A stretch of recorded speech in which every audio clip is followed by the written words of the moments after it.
Coming up next on Tech News Today, Verizon is about to roll out 5G connectivity to a number of test markets, at least to the home for starters. Apple's futuristic campus is nearly upon us. Waze Rider is expanding its carpool service. We answer a ton of your feedback, and 40 light years is all that separates you from another Earth, possibly. All that and more coming up next on Tech News Today. This is Twit. Bandwidth for Tech News Today is provided by CashFly at CACHEFLY.com. Hi, this is Leo Laporte, and once again, time for Twit's audience survey. We'd really like to hear from you. It's only going to take a couple of minutes, really. That's all. Just go to twit.tv/survey and let us know what you think. Your anonymous feedback will help us make Twit even better. And thanks for your continued support.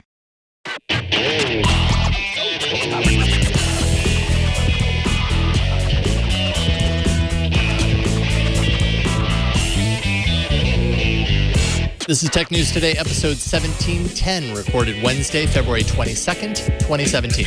This episode of Tech News Today is brought to you by Rocket Mortgage by Quicken Loans. When it comes to the big decision of choosing a mortgage lender, work with one that has your best interest in mind.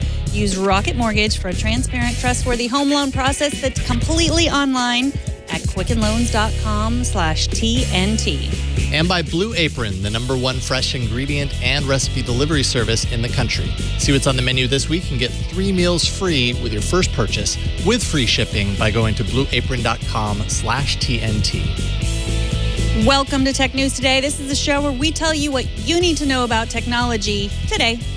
I'm Megan Maroney. I'm Jason Howell. I don't know what to say other than jump! 21 Jump Street. Yes. Yeah, because that happened before the show. And anytime we do that, it's just like rattling in my brain for the rest of the show. So now you're all infected too. Yeah. So I know we often talk about 21 Jump Street before the show starts. It's sort of what gets us excited about the tech news. So I mean, ready. as you can see, there's plenty of reasons why we might. Probably top of that list is the mullet hairdo. That's just so much fun to take a look at. And I wonder if that'll ever come back in style. Maybe. I hope so. We hope so. All right, time to talk about tech news instead of hairdos. Verizon announced its plans to offer a limited pilot of its next generation 5G wireless service to 11 U.S. markets. They're saying sometime by mid-year. Verizon says this is the largest test of the new technology that promises speeds from 10 to 100 times faster than the fastest cell connections available now, or mobile data connections available now. The test will be deployed as a home internet solution in this case, as opposed to a mobile solution, at least initially. This is just a way to kind of, to test it out before they kind of take it to the streets, like 21 Jump Street. Yeah, I couldn't get my my arms around what this was. Like, was it cell? Was it? But it's home internet. Right. Speedy home internet, super fast, speedy home internet. Yeah. And it's like for Verizon. So then as I did some more research, I realized like all these companies, they want everything. They want all of your speeds. They want to provide you home internet. They want to provide you cell internet.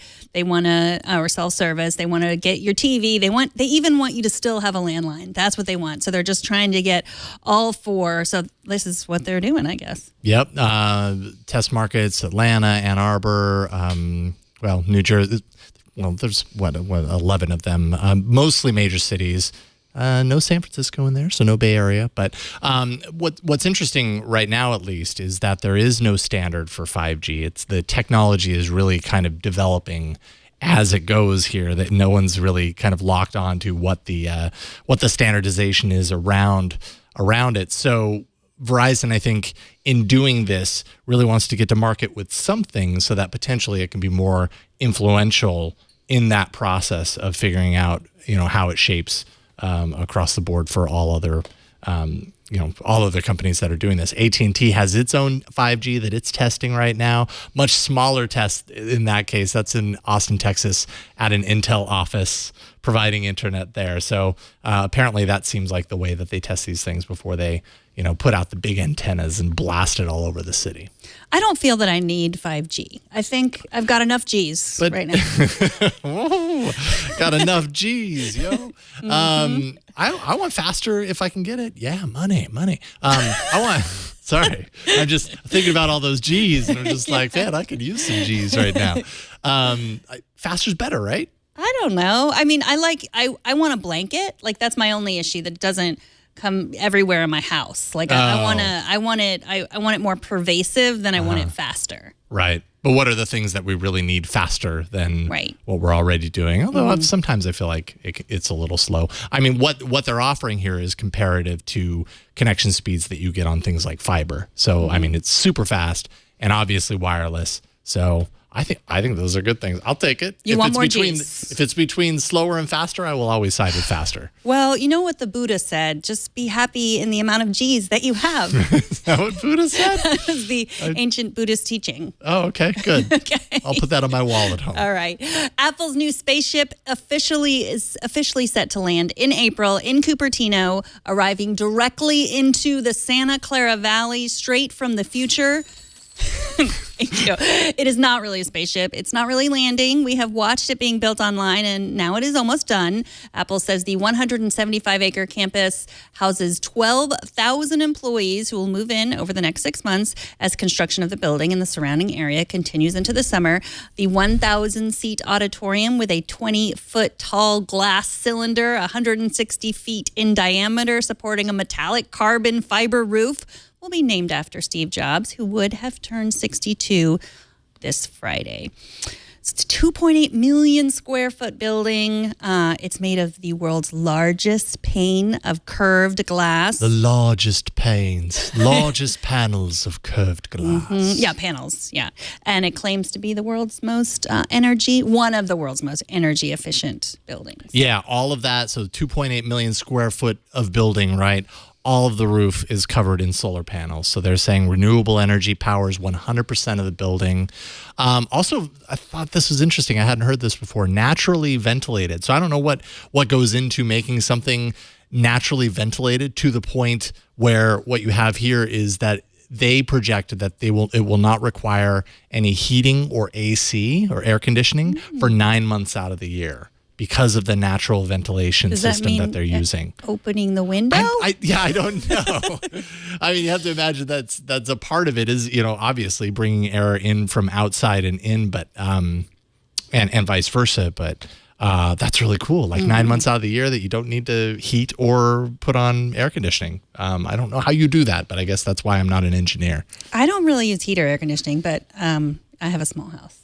Yeah, well, and in the times that I've done that in our house also, like, yeah, you can do it. You put on a sweatshirt or whatever. Right. But, I mean, this is thousands of employees. I doubt they're just making everybody suffer. Right. Like, oh, well, you need to get an Apple sweatshirt at the store. Yeah, I know. That's what you need to do. Yeah, well, we have 25 employees here, and it's like, no, it's too hot, it's too cold. Even in our little space, like you have a space heater, and I'm wearing a bathing suit, and they're still not happy. It's all over the map. Yes. It is really interesting that you wear a bathing suit to work every day. But anyways, Steve Jobs, not true. Totally not true. Steve Jobs actually introduced this project to the Cupertino City Council in 2011, a few months before he passed away. So in some cases, this is kind of his final product.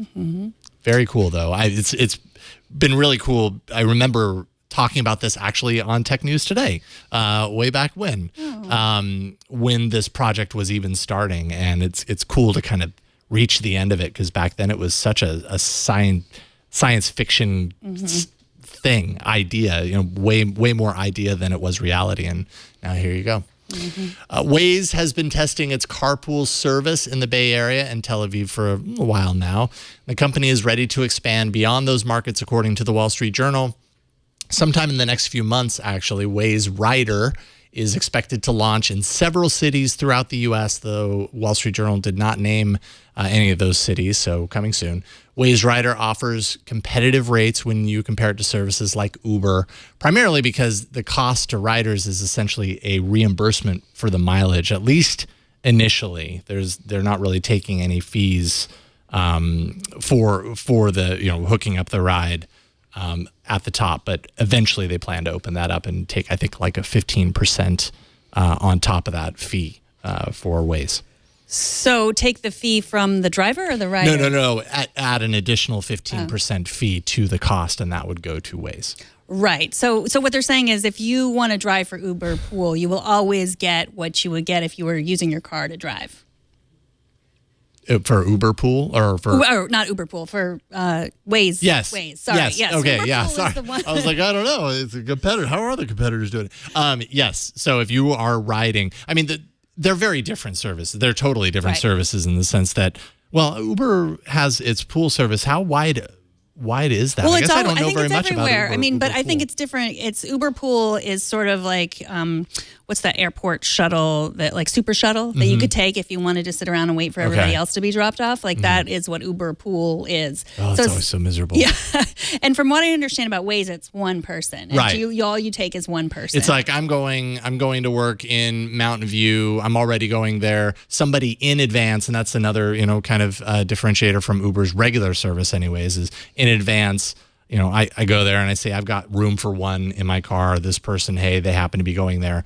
I'm getting reimbursed through the service for the amount of gas. And that is figured out at around 54 cents per mile. That goes direct to the driver. Mm-hmm. But then once it opens up, eventually Waze would tack on an additional 15% fee. But who knows when that'll happen. So I guess my point was that if you drive for Waze, you only get what you would drive.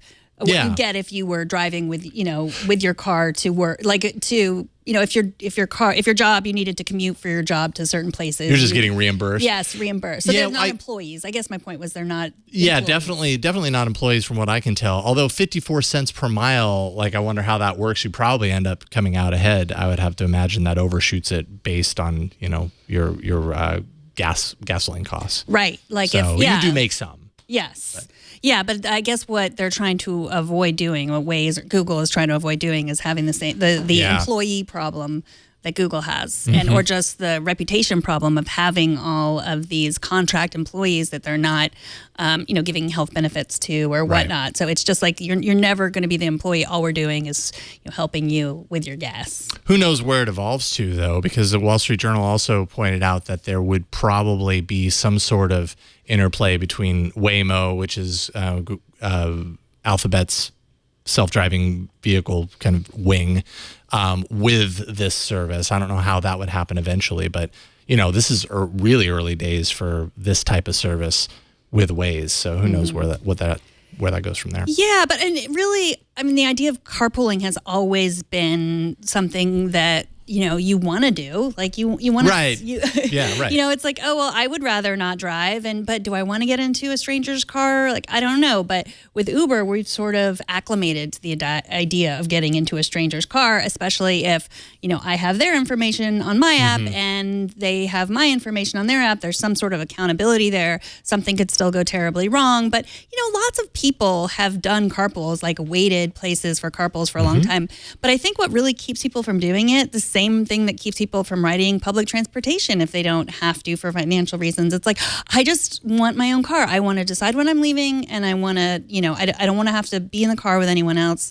So I wonder if that, to me, like I've never chosen to take Uber Pool because of the super shuttle thing. But I might do this if it was on my commute because it's just one other person. Yeah, and if you've got a locked set time that you always leave by, leaving 10 minutes before that to pick someone up, make a little cash, and then there's the kind of carbon offset of giving someone a ride as opposed to both of you driving and all that. So, and by the way, it's a good opportunity for Uber competitors right now. Uber's kind of going through one mess after another. So this is it's good news for efforts like Waze Rider in that sense. It's a good time to compete. Right. Around 3:30 a.m. Eastern Time this morning, SpaceX aborted its cargo delivery to the International Space Station after the navigation system detected an error in its GPS software. According to Space.com, the unmanned cargo ship was only about 1,200 meters, or a little more than 0.7 of a mile, from the ISS. SpaceX will try again tomorrow. So they were delivering 2,267 kilograms of food and equipment. NASA says the spaceship is still in excellent shape. Yeah, I guess they had this scheduled initially for Saturday. That was aborted because there was a detected leak in the upper stage. It's almost like one thing after another, but obviously you do it when it's right. But this launch, when I was reading into it, I completely forgot about this. This actually has a little bit of extra meaning because this launch is happening from Cape Canaveral, Florida, and this would be the first SpaceX launch from Cape Canaveral since the Falcon 9 explosion that took down Facebook's internet satellite. If you remember back to September 1st, 2016, when we talked about that. Yeah. So, kind of getting, I guess, over that explosive hurdle. Well, it was also the first time that they've launched from Launch Pad 39, that's the one that was from the Apollo mission in 1969. And that's the first time that's been used since 2011 because that's when NASA stopped doing their job. Doing that thing that they do. That's when we decided we weren't going to pay for that. So someone stepped in. Thank you, Elon Musk. Thank you, Elon. Speaking of Elon, I don't know if I'm thanking him in this story, but whatever. After a third quarter profit, Tesla reported a smaller than expected loss for its fourth quarter earnings, 69 cents per share compared to Wall Street's expectations of $1.04 per share. However, Tesla beat on revenues at $2.28 billion for the quarter. That's up from $2.13 billion that was expected. Tesla stock has actually been on a roll. It's up 43% just in the past 3 months, but a total of 53.9% for the past year, the past 12 months. So Tesla stock doing awesome regardless. So I guess this is good. So then this story is good news for Tesla stock owners.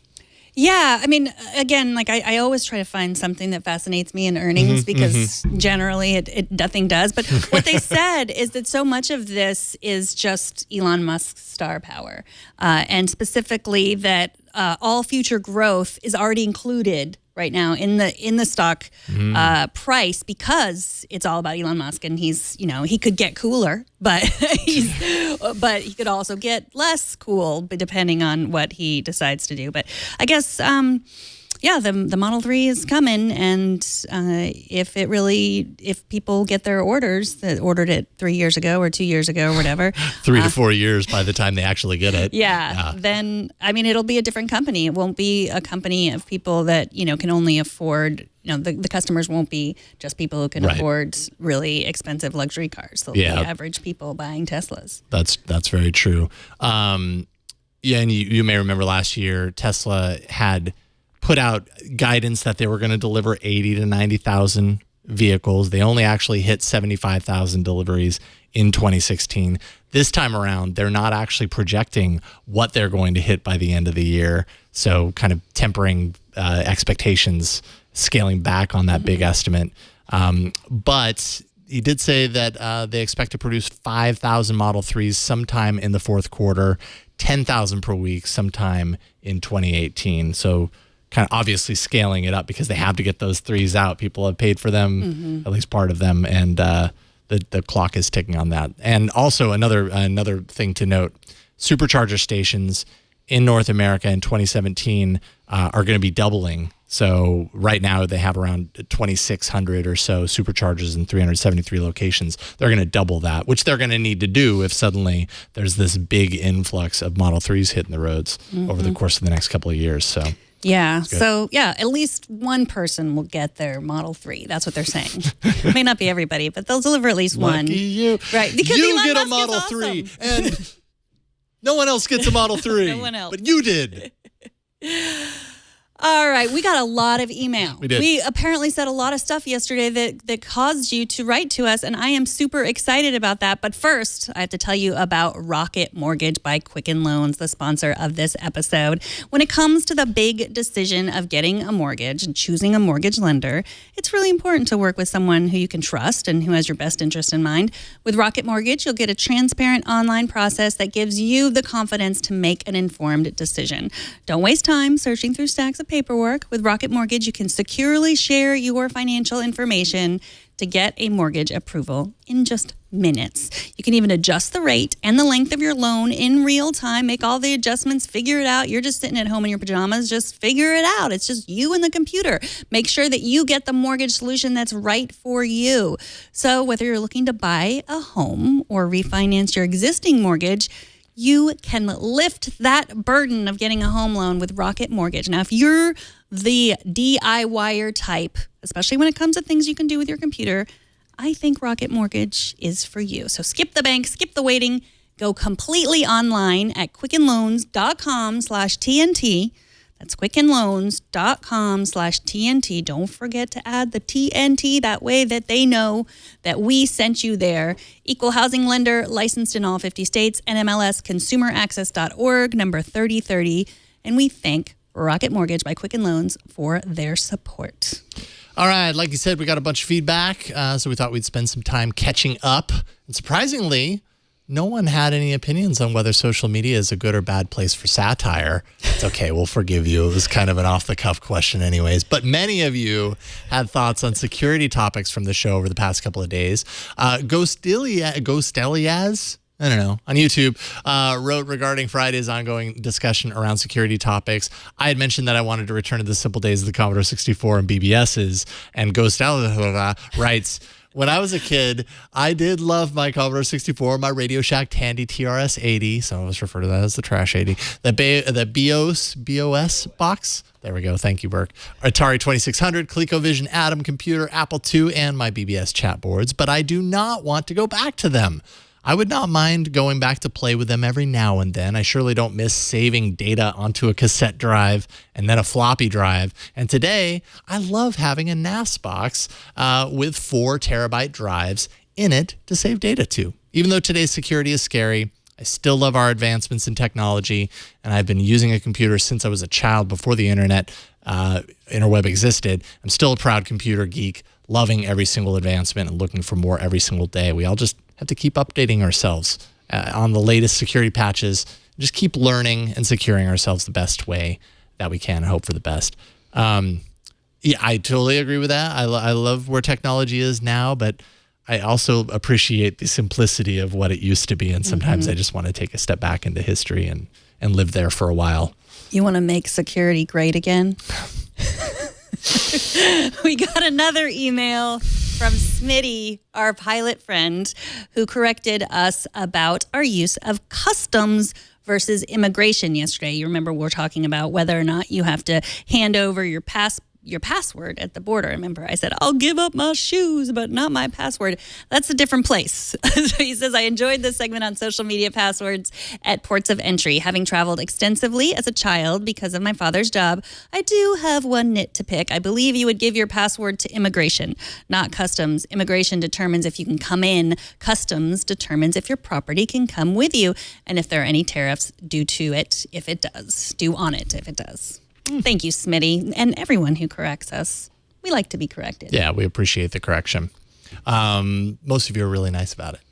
And Barron has some suggestions on what to do if you do want to prove your freedoms at immigration. He writes, what if before you get to the border, you and your husband... This was directed at me. Okay, or your wife, whatever. Deactivate Touch ID unlock on your iPhones. 2, go to change password setting. 3, hand your iPhones to each other and have your husband enter a password without telling you. You change your husband's password without telling him. If security, this is very elaborate. 4, if security wants to force you to unlock your phone, you can truthfully say you don't know your passcode and fingerprint ID won't work since it's off. Did you understand that? I do understand that. It's a lot to do, though. It is a lot to do. Suddenly. And yeah, like we. But maybe you don't do it just suddenly. Maybe you do it on the way. Plan ahead. And then you will look very suspicious, probably.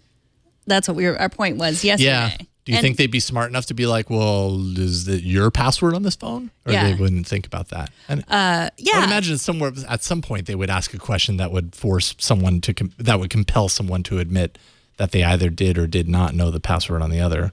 Right? Yeah. I don't know. Maybe I'm giving too much credit. I mean, it's a sticky situation, right? Because it's like you will look more suspicious. You might be,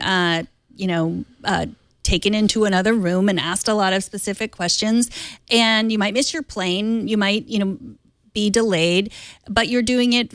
It's your right, and so it's like I don't want to live in a world where I'm suspicious because I won't turn over my password. And I mean, because right now, and this might be wrong, correct me if I'm wrong, but I'm pretty sure that you don't have to give your driver's license when you're going on a flight. Like, you don't have to hand it over. You can say, like, it's my legal right. I don't have to do that. But then you will be questioned. You will be pulled aside. And, we're sort of agreement that's like, okay, hand it over. But I don't know. Yeah, it's tricky. What about this? So we weren't able to play it because it was actually quite a long voicemail. However, Patrick left a voicemail, and it's actually kind of an interesting point along this topic. He says that what if you use LastPass to store all of your passwords, randomized passwords? Like, if you were to ask me what my password is for Twitter, I wouldn't actually know because it's a randomized password that's stored in LastPass. So could they compel you to hand over your password for LastPass? Is the idea that they can compel you to hand over your password for anything or just social media networks? And I guess, Burke's shaking his head that they could compel you to do that. But in doing that, you are giving them the kit and caboodle. You're giving them everything. I know, it's not right. And so I don't know. Maybe there's a distinction there. Or maybe it's a distinction without a difference. I don't know. I guess the point is, like, we should be paying attention. And I'm not sure that the people who are saying, like, oh, yes, you should hand over your social media passwords, I don't know if they're really thinking this through. Because it would take a really long time. There's a lot you can learn about someone with their social media. So what we need is access to their social media. So this is how you get it, with the password. Right. Yeah. And I can't remember who said this. I think it was Bleak who said this yesterday in the chat room. Like, if they don't know that you're a terrorist by the time you're there handing over your social media password, that they've already done their jobs wrong. Right. Well, that's a good point. Finally, John, a PC guy from New Orleans, writes about a data transfer tip for Trey Ratcliffe, our guest yesterday. John says, I have worked on a number of projects with Mac people, and I have an easy solution for the data transfer problem Trey mentioned. It's called a wormhole switch from J5 Create. Okay. This is a cross-platform model that gives you real-time screen sharing and data transfer for Mac and PCs. Wormhole switches for Mac and PCs and the iPad. Wormhole. So I can't really figure out what is on the end of that. Do you know? Like, what is that? It's not I guess it's a Lightning USB on both sides. It looked like USB to me. Wormhole. Yeah, I like the name of it. I like anything that's called wormhole. just as a point, a standard point of reference, Megan likes anything called wormhole. Yes. So, and if you're listening, it's $30.68 on Amazon. That can make the transfer a little bit easier, I suppose. Excellent. Hey, thanks for writing in, and also voicemail. That was a little long, but we still love getting all of your feedback. TNT@twit.tv if you want to email us, and we'll answer it on the show. Obviously. Up next, a NASA discovery that could blow your mind into outer space. But first, let's take a minute to thank Blue Apron, the sponsor of this episode. Blue Apron's mission is to make incredible home cooking accessible to everyone while supporting a more sustainable food system, setting the highest standards for ingredients, and building a community of home chefs. Blue Apron delivers seasonal recipes along with fresh, high-quality ingredients to make delicious home-cooked meals for less than $10 per person. And every meal comes with a step-by-step, easy-to-follow recipe card and pre-portioned ingredients that can be prepared in 40 minutes or less. All of the recipes that I made with Blue Apron, by the way, clock in around 40 minutes. Like, sometimes you don't feel like cooking because it's going to take a long time. 40 minutes goes by like that, and it's super easy. Blue Apron sets the highest quality standards for their community of over 150 local farms, fisheries, and ranchers across the U.S. Seafoods sourced sustainably under standards developed in partnership with the Monterey Bay Aquarium Seafood Watch. Beef, chicken, and pork come from responsibly raised animals. Produce is sourced from farms that practice regenerative farming. Because Blue Apron ships the exact amount of each ingredient required for a recipe, they're reducing food waste. And it also makes the whole process of putting it all together way easier. You have everything measured out already. Their freshness guarantee promises that every ingredient in your delivery arrives ready to cook, or they'll make it right. Blue Apron delivers to 99% of the continental U.S. There's no weekly commitment, so you only get deliveries when you actually want them. You can also customize your recipes every week based on your own dietary preferences. Choose from a variety of new recipes each week. You can go in there and kind of select which ones throughout the week you're going to receive and which ones you're going to pass on. Or you can let Blue Apron's culinary team surprise you and pick for you. Recipes are also not repeated within the year, so you're not going to get bored. So just a few items that you can expect to see in your box: cashew chicken stir fry with tango mandarins and jasmine rice. Roasted pork with apple, walnut, and farro salad. Crispy barramundi with quinoa and roasted carrot salad. Did I say it right, Megan? Barramundi? Is that right? Barramundi. Barramundi. Dang Barramundi. it. I always get it wrong, but it's really yummy, so it really doesn't matter how you say it. Right. The important part is that you eat it. And plus, there are many Australians out there whose main job, I think, in life is to correct us on this. Well, to just rate us. I mean, we're doing better. Maybe I was at 9% yesterday. I got most of the word right. I think barramundi. That might be 100%. Okay. I mean, so I got one part of the word wrong. But now that you know. still was enough for Bleak to boo me in chat. Also, udon noodle soup with miso and soft boiled eggs. Check out this week's menu and get 3 meals free with your first purchase with free shipping by going to blueapron.com/TNT. You're going to love how good it feels and tastes to create incredible home-cooked meals with Blue Apron. So don't wait. Go to blueapron.com/TNT to check it out for yourself. Blue Apron is a better way to cook. TNT's fan of the day is Luis Camacho on Twitter, who sent us this time-lapse video saying, "Greetings from Luis Camacho from Murrieta, California. This is how I watch TNT, shot with a DJI Osmo Mobile." There he is. Pretending like he doesn't know that the camera's filming him. Well, that's cool. That is cool. It's a good time lapse. Awesome. Show us how you watch or listen to TNT. Record a video or take a picture of yourself or your setup.